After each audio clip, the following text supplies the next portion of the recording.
In this video, I'm gonna show you how to fix missing LDAC option in Bluetooth settings of your Bluetooth devices on POCO F7 Pro. So if you go to the details of your Bluetooth device, and if you don't have LDAC option in the properties, even though it should be here because you have LDAC on your Bluetooth device, then the reason why the option is missing might be due to additional app that you have installed for your Bluetooth device.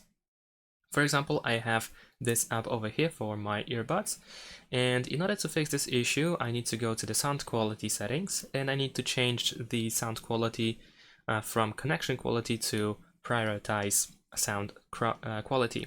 And now if I go to the settings, and let me go back and re-enter the settings of my Bluetooth device, as you can see now I have LDAC option available. So this is how you can fix this issue. Essentially, if you installed an app recently for your Bluetooth device, then just go to the settings of sound quality of your Bluetooth device and check if you can prioritize, for example, the sound quality. And that's it. Thanks for watching, leave a like and subscribe to my channel, and see you in my next videos. Bye!